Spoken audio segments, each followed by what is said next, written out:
Première histoire assez badante, celle de Billy. Billy a emménagé il y a pas très longtemps dans un quartier en construction en Australie. Quartier en construction, ça veut dire qu'il y a des maisons qui ont fini d'être construites, mais d'autres qui sont encore en construction. Et parfois, vous savez, les chantiers sont en pause, etc. Donc bref, il y a des quartiers dans lesquels, pendant plusieurs années, il y a très peu de maisons en fait, par rapport à la taille du quartier. Billy a eu le temps de se balader pendant des semaines dans son quartier avec son chien. Il a un chien qui a son importance dans cette histoire, comme à chaque fois. À part sa maison à lui, il y a une seule vraie maison qui a l'air d'être en fin de construction. Et d'après ce qu'il a pu comprendre, Billy, personne n'y habite. Donc il est vraiment tout seul. Petit détail, à quelques centaines de mètres de la maison de Billy se trouvent des champs avec une grande colline. Et les champs et cette colline appartiennent à l'État. Voilà, donc personne n'est autorisé à construire ici et le terrain est même délimité par de grandes barrières qui font tout le tour. En gros, personne n'a le droit d'aller là. Bref, le contexte est posé. Maintenant, passons aux choses bizarres qui commencent 2 mois après que Billy ait emménagé. Il se réveille un matin sous le son d'un violon. Il n'y a pas spécialement prêté attention au début parce qu'il s'est dit tout simplement que ça y est, il avait enfin des voisins et que, souvenez-vous, la maison en construction en face de chez lui avait peut-être enfin reçu ses habitants. Donc Billy, quasiment sûr de lui, check si c'est le cas. Et en poussant le rideau, qu'est-ce qu'il voit? Personne dans la maison d'en face. Ça ne venait pas du tout de là où il y avait de grandes chances qu'il y ait des gens. Sauf que je vous le rappelle, tout le reste c'est des terrains avec que dalle dessus, donc il est comme un combi. À partir de là, tous les 2 jours, il se passe la même chose. C'est-à-dire que Billy se réveille à cause du bruit d'un violon. Et au bout de 45-50 secondes, le son de violon disparaît et Billy se rendort. Bon, déjà, je sais pas comment il a fait pour pas être stressé par ça. Genre vraiment, tu te réveilles à cause du bruit d'un violon. Ça arrive une fois. La deuxième fois, tu te lèves avec une hache dans les mains et tu hurles la chose suivante: qui joue du violon? Bon, rassurez-vous, malgré tout, au bout de plusieurs jours, un matin, Billy se réveille une énième fois sous le bruit du violon et il se dit: bon, vas-y, peut-être je vais check quand même par la fenêtre, voir si je vois quelque chose. Et il voit, en haut de la fameuse colline dont je vous ai parlé, entourée par des champs, une silhouette de quelqu'un avec un violon.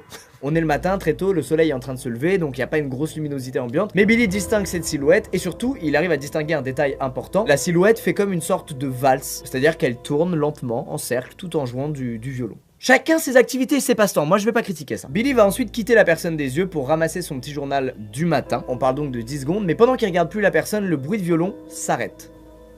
D'accord? En toute logique, notre ami relève la tête pour re-regarder la silhouette qu'il a vue au loin. Et effectivement, la silhouette ne joue plus du violon, ne danse plus et est parfaitement immobile en regardant dans la direction de Billy. Les deux restent comme ça pendant, d'après les propos de Billy, 30 secondes. Et puis, il décide de rentrer dans sa maison et d'arrêter ce petit jeu de regard parce que c'est quand même un peu creepy. Mais bon, jusque-là, rien de grave, rien de bizarre. Comme je dis, chacun a ses kiffs. S'il y a des mecs qui veulent jouer du violon en dansant au milieu de la nature, bon bah, ainsi soit-il. Tant qu'ils ne réveillent pas à 7h du matin, bordel. Sauf que, après ce matin-là, il y a des trucs plus creepy que ça qui commencent à arriver autour de la maison de Billy. Il remarque qu'il y a des empreintes de pas sur les propriétés environnantes, mais c'est pas ces empreintes de pas à lui et il les a jamais vues avant. Bon, ça reste juste des empreintes de pas. Tout le monde ici, tout comme Billy, suppose que ça venait probablement de gens qui venaient d'un autre quartier d'habitation, un peu plus loin que celui de Billy, pour X raisons. Mais au truc un peu bizarre, il a aussi entendu des bruits de pas autour de chez lui, comme si quelqu'un se baladait dans sa rue. Alors qu'il n'y a rien dans sa rue, je le rappelle, tout est en construction. Au travail, il a aussi reçu des appels où quand il décrochait, la personne qui a appelé raccrochait immédiatement. Enfin bref, c'est plein de petits éléments comme ça mis bout à bout qui sont un peu chelous. Mais Billy il se dit, ça reste des empreintes de pas, il y a des chantiers un peu par ici. Bon voilà, il trouve en tout cas une explication rationnelle à tout ce qu'il voit. Et c'est le réflexe humain, le réflexe que t'as raison d'avoir dans le 99% des cas. Mais quand t'es dans le 1% des cas comme Billy, il fallait rester en alerte et rester vigilant. Dans sa maison, Billy il a un bureau dans lequel il passe pas mal de temps puisqu'apparemment c'est un gros gamer, il passe beaucoup de temps sur les jeux vidéo. Bref, ce soir-là, il est en train de jouer et il décide d'aller prendre à boire dans son frigo, situation classique. Et en revenant vers son bureau, il voit par la fenêtre de toutes petites lumières. Il comprend pas ce que c'est, donc il se rapproche de la vitre. Il colle quasiment son nez contre la vitre pour fixer ces 2 petites lumières sans comprendre ce que c'est. Lorsqu'il réalise que c'est pas des lumières, il y a des yeux qui sont là à 1 mètre de Billy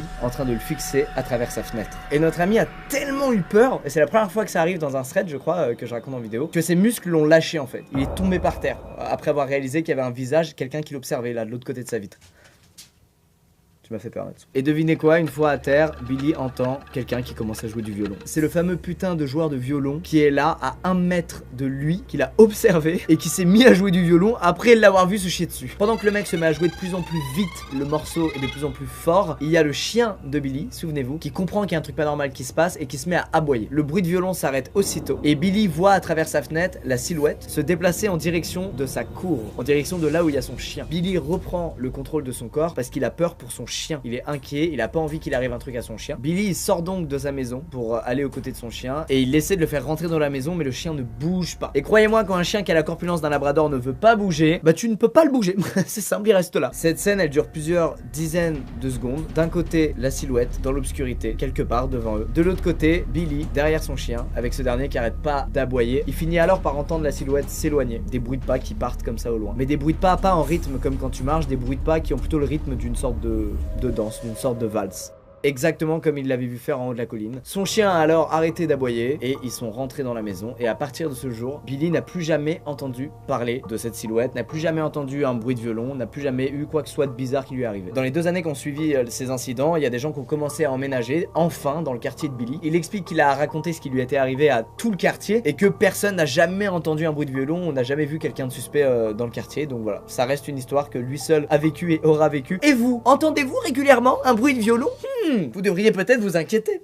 Bon, j'espère que cette histoire vous a plu. La deuxième est tout aussi badante et en fait c'est un peu la même mécanique et j'ai été un peu sensible à ces mécaniques là la personne est la seule à vivre le truc relou et horrible et effrayant et du coup les gens à qui elle en parle, si elle ose en parler, peuvent douter de ce qu'elle dit en fait puisqu'elle est la seule à l'avoir vécu. Bref, la deuxième histoire c'est celle de Sabrina. Sabrina elle est vendeuse dans un magasin de vêtements de grande renommée. Elle explique qu'elle a pas le droit de par son contrat de dire le nom et elle y travaille dans la partie stock livraison. En gros c'est l'arrière-boutique, c'est là où tu reçois les vêtements avant de les mettre en rayon, donc tu les reçois dans des colis et puis tu comptes le stock, tu comptes le nombre de produits, etc. On est quelques semaines avant Noël et Sabrina demande à ses supérieurs si elle peut faire quelques heures sup pour avoir plus d'argent pour offrir de plus beaux cadeaux de Noël à ses proches. N'est-ce pas une personne fantastique? Sabrina étant en temps partiel, son responsable lui propose plutôt que de la faire venir à des jours où elle ne travaille pas habituellement, et tout simplement de la faire travailler plus longtemps les jours où elle vient travailler. C'est-à-dire qu'au lieu de finir à midi, elle finira à 19 h. Son responsable lui explique même que comme elle a 3 ans d'ancienneté, il lui fait confiance et il est sûr qu'elle assurera la bonne fermeture du magasin le soir. C'est maintenant que l'histoire commence. Il est 20 h, tous ses collègues ont terminé le travail, ils partent tous de la boutique et du coup Sabrina ferme derrière eux le devant de la boutique pour que plus personne du grand public ne puisse rentrer faire des achats. La musique du magasin est éteinte, la plupart des lumières aussi, et Sabrina elle est dans la réserve au 2e étage et elle est en train de mettre des cintres en place pour le lendemain réceptionner des colis et mettre les fringues directement sur les cintres parce que comme c'est l'approche de Noël, ils reçoivent beaucoup de stock dans cette période là les magasins, donc elle prépare tout ça. C'est quelqu'un qui travaille bien. Pendant qu'elle met les cintres, elle lève la tête puis elle voit qu'il y a une peluche qui est posée entre 2 bouts de bois devant elle. Bon pour le moment on s'en bat les couilles de ce détail, mais il va servir plus tard à quelque chose. Elle a branché son iPod à une paire d'enceintes qui est dans la réserve parce que vous connaissez c'est toujours plus cool de taffer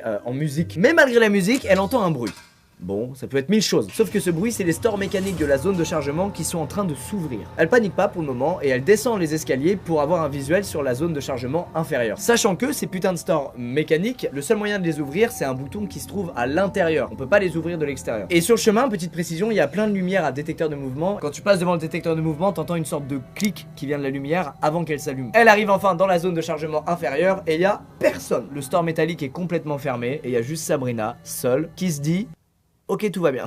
Sauf que, avant d'aller voir ce qui se passait à la zone inférieure, elle avait coupé la musique de son iPod. Et là, elle réalise que la musique est relâche, sans qu'elle ait jamais touché de nouveau à son iPod. Des bugs, ça arrive, mais vous admettrez que la situation est un peu badante. Bref, Sabrina reprend l'escalier, elle remonte au 2e étage du coup pour continuer son travail. Et là, le coup de grâce, elle lève la tête et elle voit que la fameuse peluche a disparu.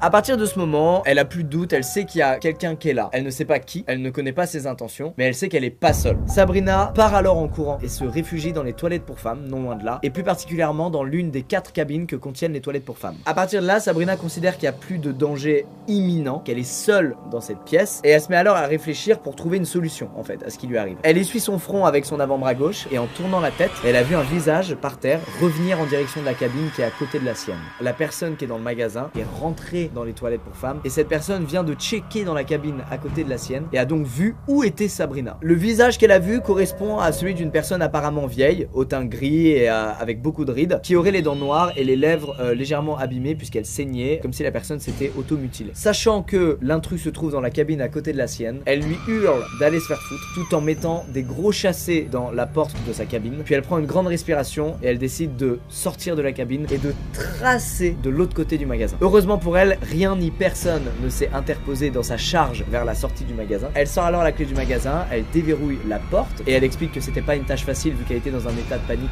total et que ses mains tremblaient beaucoup. Et une fois sortie du magasin, elle se dirige vers la clé qui permet, vous savez, de faire descendre le rideau métallique du magasin. Le suspense dure un peu et Sabrina décide de regarder par-dessous le rideau métallique au moment où il arrive très proche du sol et elle revoit une nouvelle fois cette personne debout au milieu du magasin avec cette fois la peluche dans la main. Sabrina se barre en courant dans la rue et une fois sur la rue principale, elle prend son portable, pas son iPod qui était toujours dans le magasin mais son portable et elle appelle la police pour leur dire qu'elle pense que quelqu'un est entré par effraction dans son magasin et qui s'y trouve encore. Et malheureusement, il ne trouve personne. Et le lendemain matin, Sabrina retourne au taf, il y a la police, il y a son responsable de magasin, mais il n'y a pas de news de cet intrus. Voilà, on n'a pas de news, on sait pas qui c'était, pourquoi il était là. Sabrina va donc dans le stock pour récupérer son iPod qu'elle avait pas pris en partant du magasin la veille et elle voit que la fameuse peluche est de retour entre les deux morceaux de bois du stock. Et depuis ce jour, comme pour notre amie Billy, elle a plus jamais eu aucune news de cette personne. C'était un one shot, c'est tombé sur elle, elle a eu 0 chat. Elle s'en est jamais vraiment complètement remis, elle reste un peu effrayée maintenant le soir quand elle se retrouve seule dans le magasin ou quoi. Et surtout, elle se pose la fameuse question, putain mais c'était qui et qu'est-ce qu'il voulait en fait? Est-ce qu'il venait pour voler des vêtements? Est-ce qu'il venait juste pour trouver un endroit où passer la nuit? Qui était cette personne en fait?